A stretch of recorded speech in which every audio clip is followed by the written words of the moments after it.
In physics in easy way. दोस्तों, physics in easy way में आपका बहुत बहुत स्वागत है।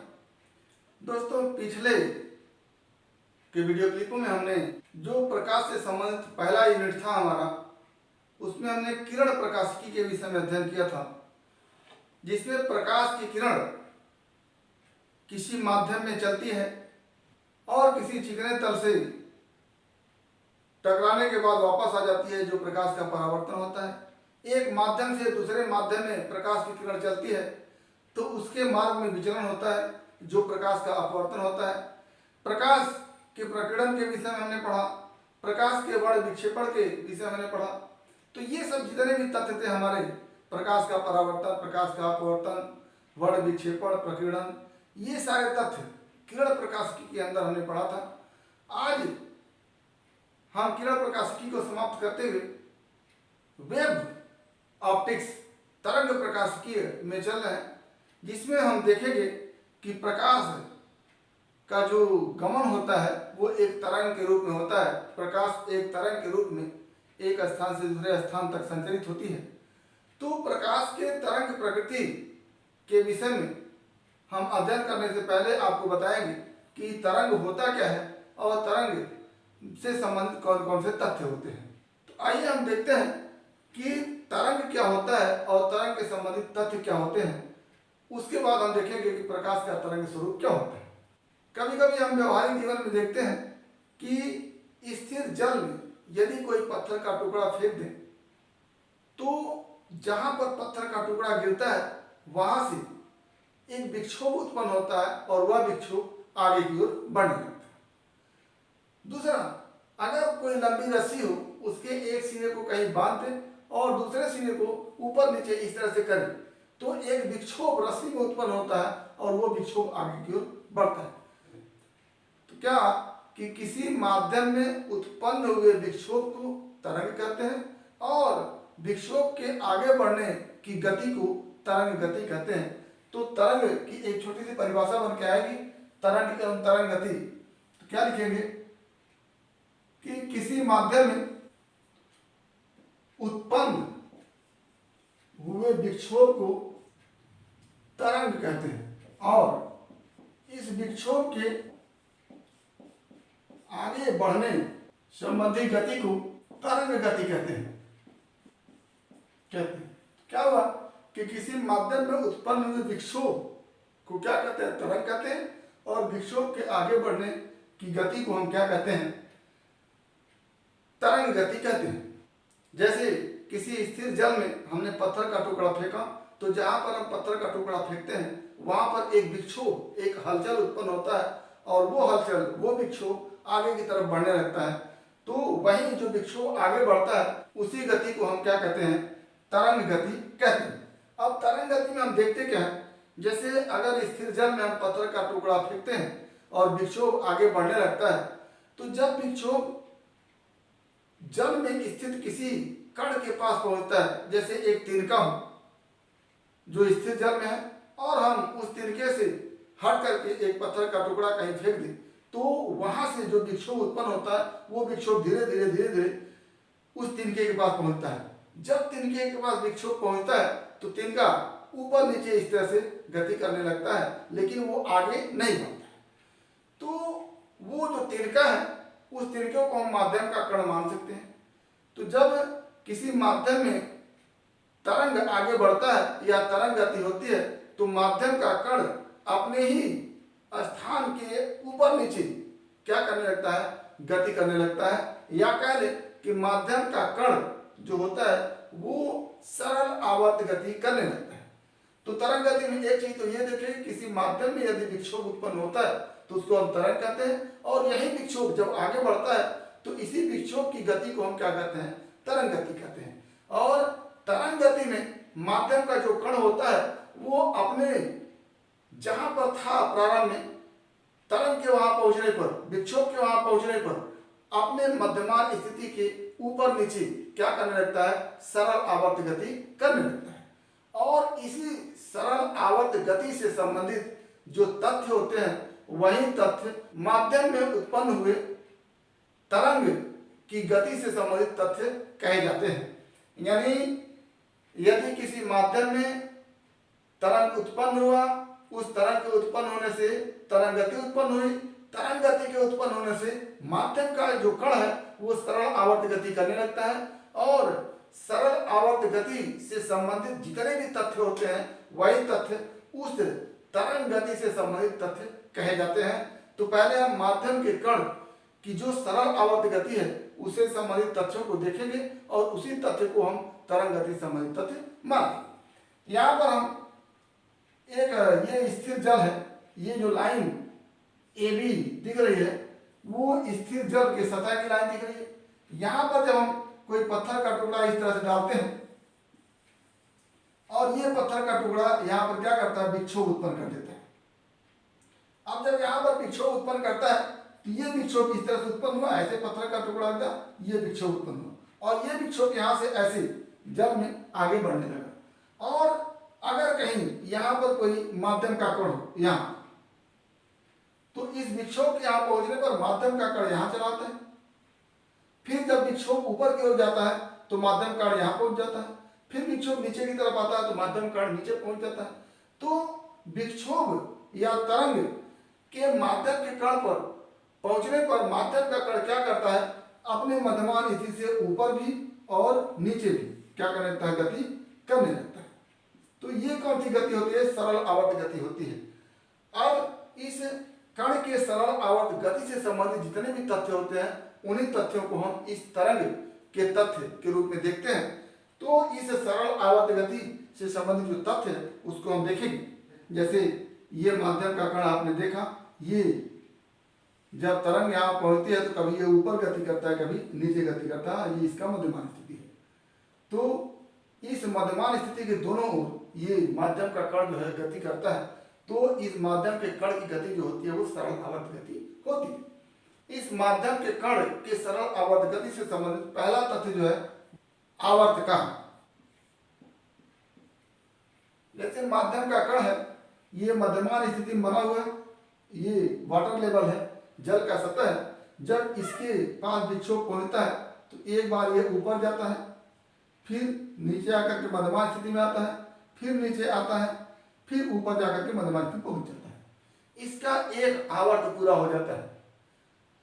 तो क्या लिखेंगे आवर्तकाल, माध्यम के कण, या इसी को लिख सकते हैं सरल आवर्त गति कर रहा वस्तु एक आवर्त पूरा करने में जितना समय लेती है उसे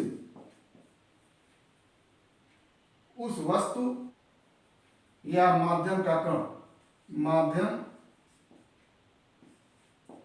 के कण का आवर्तकाल कहते हैं। आवर्तकाल को लिखते हैं टी से, आवर्तकाल कैपिटल टी कहते हैं। आवर्तकाल को किससे लिखते हैं, टी से लिखते हैं। दूसरा तथ्य जो है सरल आवर्त गति संबंधित है आवृत्ति।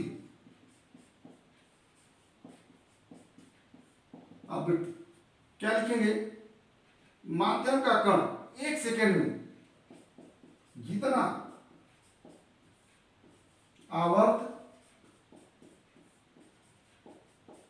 पूरा करता है उसे उस कण की आवृत्ति,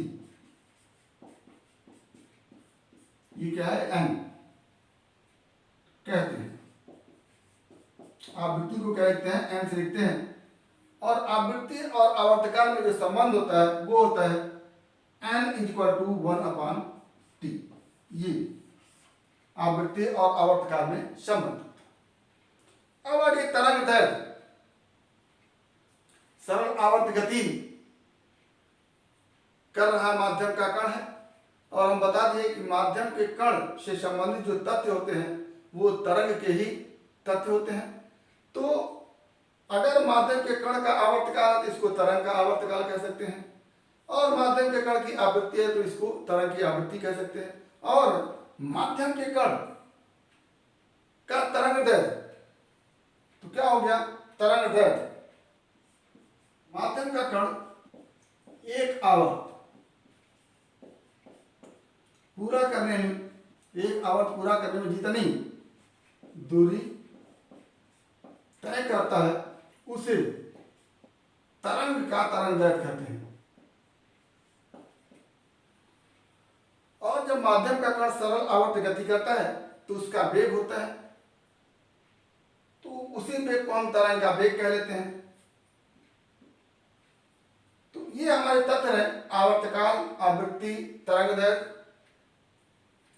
और वेग, तरंग वेग। क्या हो गया? माध्यम के कण का वेग, माध्यम के कण का वेग जो होता है उसका तरंग वेग कही जाती है। ये तरंगदैर्घ्य को हम लैम्डा से लिखते हैं। किससे लिखते हैं? लैम्डा से। तो हमारे पास हो गया आवर्तकाल T, आवृत्ति n, तरंगदैर्घ्य लैम्डा और तरंग वेग v। और इसी लैम्डा को हम v और t के रूप में भी लिख सकते हैं। जैसे v क्या होता है? सरल आवर्त गति कर रहे कण का वेग होता है। तो एक आवर्तकाल समय है और वेग v है। तो इस समय में जो कण द्वारा चली गई दूरी होती है उसी को तरंगदैर्घ्य कहते हैं। तो तरंगदैर्घ्य लैम्डा एक तरह से दूरी है और वेग v है और समय t है। तो क्या हो जाता है? Lambda equal to v into T, या इसको लिख सकते हैं आवर्तकाल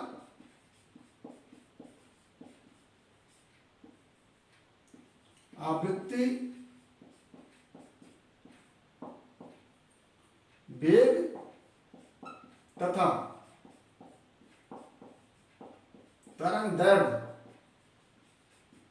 में संबंध।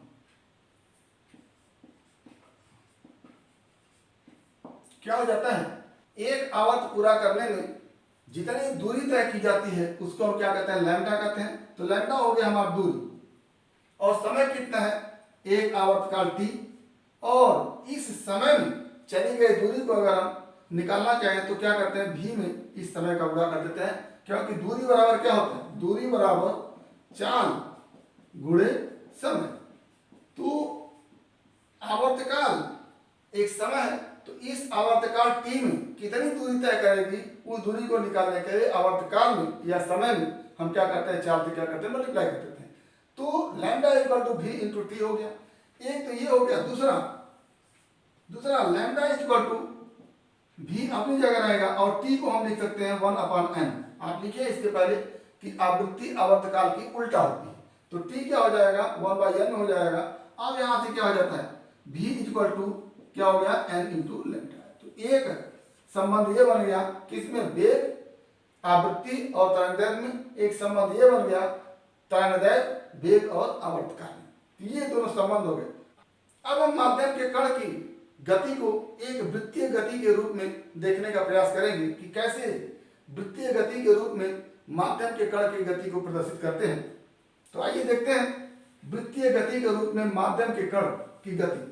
जैसे एक चीज हम जानते हैं कि तरंग गति में जो माध्यम का कण होता है वो सरल आवर्त गति करता है। तो अगर हम सरल आवर्त गति को देखें तो मध्यमान स्थिति के दोनों ओर किसी वस्तु की गति जो होती है वो सरल आवर्त गति कही जाती है। तो अब इस सरल आवर्त गति को दिखाने के लिए हम वृत्तीय गति का सहारा लेते हैं। जैसे कोई वस्तु है, ये इस बिंदु A पर है और यहां से ये वृत्तीय गति करना प्रारंभ कर देता है इस तरह से। तो वृत्तीय गति प्रारंभ करता है और इस वृत्तीय गति के वृत्तीय पथ पर एक व्यास लिए है CG ये व्यास है। अब इस पिंड से इस व्यास CG पर हम एक लंब डालते हैं, परपेंडिकुलर डालते हैं।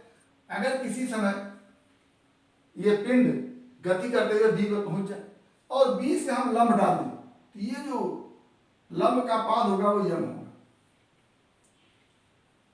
और इस लंब के पाद यम की जो गति होगी उसको हम देखेंगे वो गति कैसी होती है। जैसे अगर ये पिंड A पर है, A से हम लंब डालते हैं तो लंब का पाद O बनता है।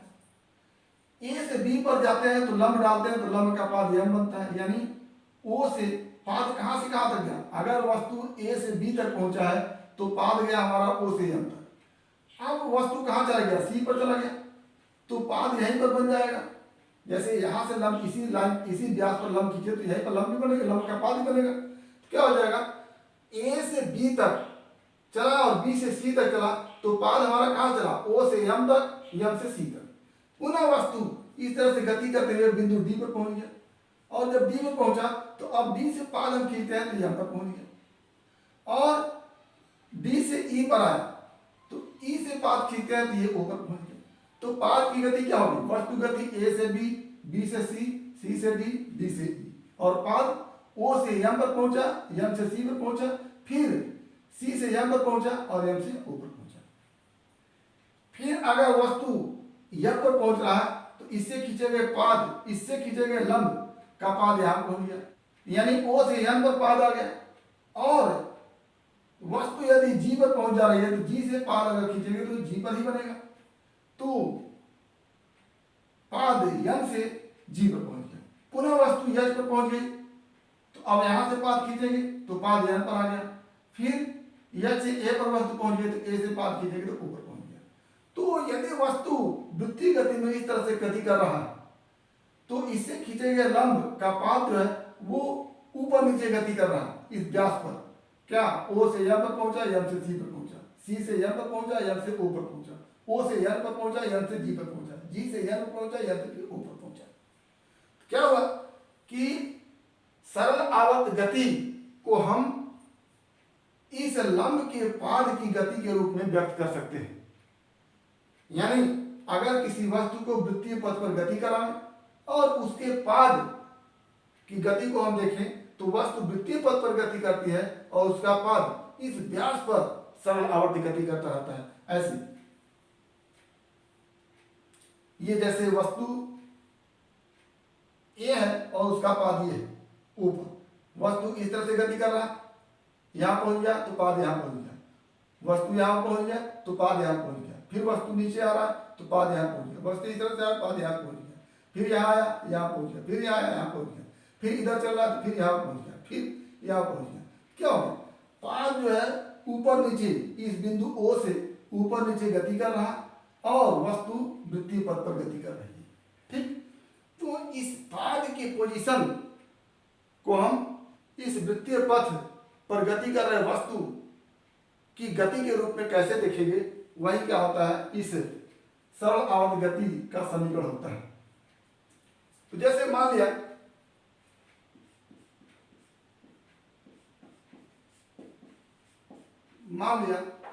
वृत्तीय पथ पर ओमेगा कोणीय वेग कोई वस्तु गति कर रही, तो उस वस्तु द्वारा व्यास पर खींचे गए लंब के पाद की गति सरल आवर्त गति होगी, जिसके किसी समय टी में मध्यमान स्थिति से विस्थापन एवं वृत्तीय गति कर रहे वस्तु के कोणीय विस्थापन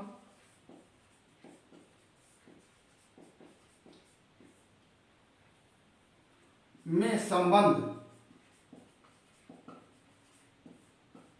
व्यक्त करने वाला समीकरण सरल आवर्त गति का समीकरण होता है।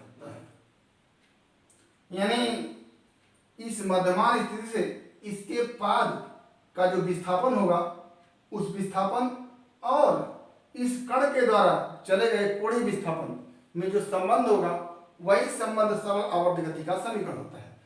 तो अब किसी समय t पर यदि कोणीय विस्थापन थीटा को हम लिखें तो थीटा इक्वल टू क्या लिख सकते हैं, ओमेगा टी लिख सकते हैं। तो यदि किसी समय t पर वृत्तीय गति कर रही वस्तु का कोणीय विस्थापन थीटा हो तो थीटा इक्वल टू क्या होगा, कोणीय विस्थापन है ये, कोणीय वेग ओमेगा इंटू समय टी, वेग गुणे समय, कोणीय वेग गुणे समय बराबर कोणीय विस्थापन हो गया। तो theta equal to omega T. अब यहां पर हम देखते हैं ओ बी, मानते हैं यहां पर एक्स, त्रिभुज ओ बी एक्स में क्या हो जाता है, त्रिभुज ओ बी एक्स में ये समकोण त्रिभुज है और ये कोण theta equal to omega T है। यहां पर वस्तु प्रारंभ में थी, टी समय पश्चात वस्तु थीटा कोण घूम करके बी पर पहुंच गई, तो कोणीय विस्थापन थीटा हो गया और वस्तु ए से पहुंच गई बी पर। इस ए बिंदु से खींचा गया पाद ओ पर था और जब बी पर पहुंच गया तो पाद पहुंच गया एम पर। तो ओ एम क्या हो गया, इस सरल आवर्त गति कर रहे कण का विस्थापन हो गया और थीटा क्या हो गया, कोणीय विस्थापन हो गया। तो इसी ओ एम और थीटा में जो संबंध होगा वही हम क्या कहेंगे, सरल आवर्त गति का समीकरण कहेंगे। क्या हो गया, बी एक्स इक्वल टू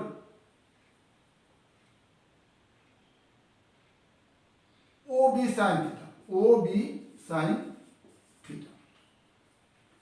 और वृत्तीय पथ कि अगर त्रिज्या हम ए मान लें, या देख रहे हैं यहां पर त्रिज्या क्या है, ए है, क्या हो जाएगा, यानी B X equal to A sine theta और थीटा की जगह रखेंगे ओमेगा टी।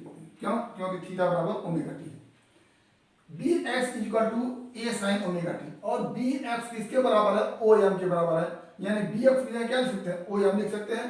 क्या हो गया हमारा, O M equal to A sine omega T. ये क्या है यहां पर, ये जो है वृत्तीय पथ की त्रिज्या है, वृत्तीय पथ की त्रिज्या।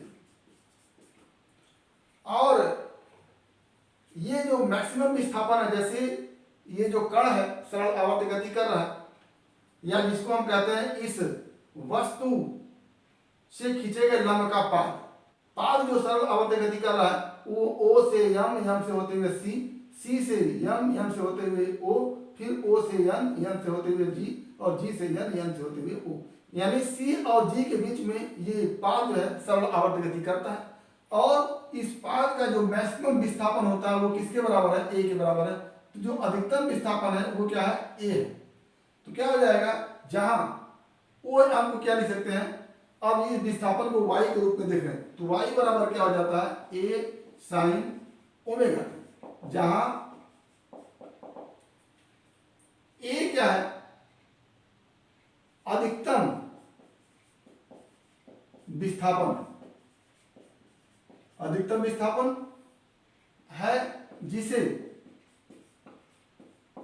आयाम कहते हैं, आयाम कहते हैं। और y क्या है, y क्या है, समय t पर सरल आवर्त गति कर रहे पाद का विस्थापन हो गया। तो क्या लिखे हम, तथा y क्या है, किसी समय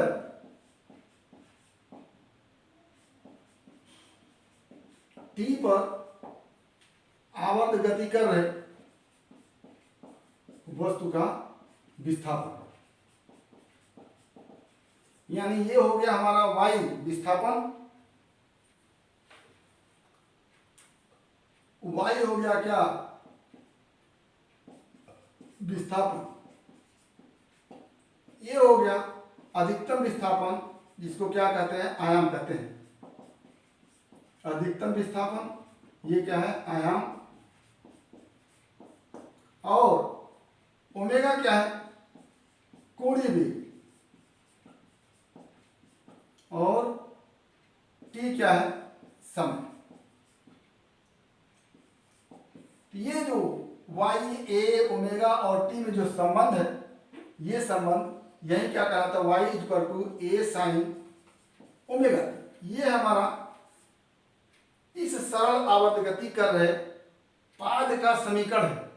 और तरंग गति में भी माध्यम का कण सरल आवर्त गति कर रहा होता है, तो कण के सरल आवर्त गति का भी ये समीकरण हुआ। चूंकि तरंग गति में माध्यम का कण भी सरल आवर्त गति करता है, अतः कण की गति का समीकरण, और इसी को हम तरंग गति का समीकरण, तरंग गति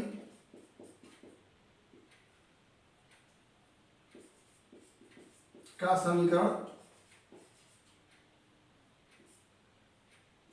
y बराबर ए साइन ओमेगा टी होगा। लेकिन अभी हम जब प्रारंभ में जब द्वितीय पद पर गति कर रही वस्तु बिंदु ए पर था, तो इसका कोणीय विस्थापन 0 था, तब ये समीकरण बन के आया हमारा। और यदि प्रारंभ में ही द्वितीय पद पर गति कर रहे वस्तु में कोणीय विस्थापन कुछ हो, जैसे ये कोणीय विस्थापन हो जाए और इसको हम फाई कहते हैं, तो यहां से वस्तु चलना शुरू करता है, तो कोणीय विस्थापन क्या जाता है, ओमेगा टी, टी समय में कोणीय विस्थापन और फाई पहले से है, कुल कोणीय विस्थापन कितना हो गया, ओमेगा टी प्लस फाई। तो क्या लिखेंगे कि यदि वृत्तीय गति कर रही वस्तु का प्रारंभिक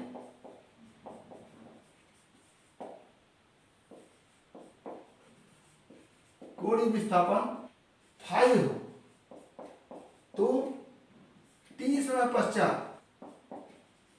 कोणीय विस्थापन क्या हो जाएगा,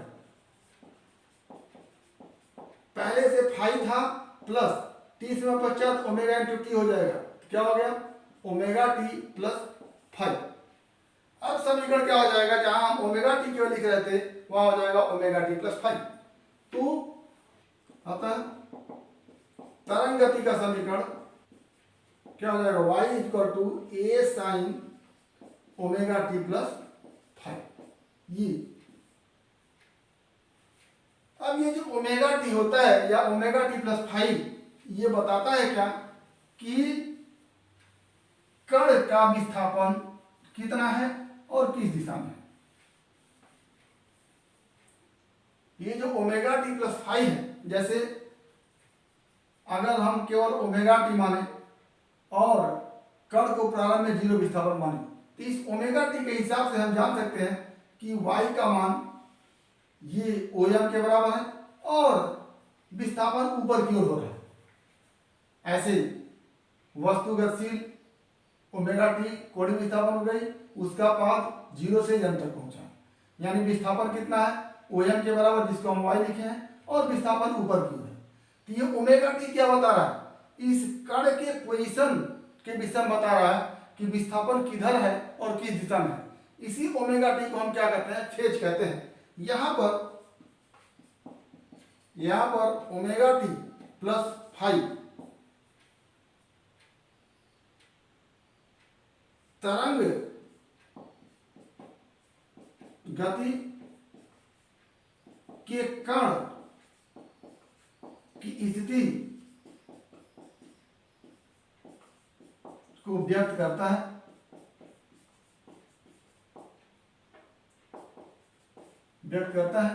जिसे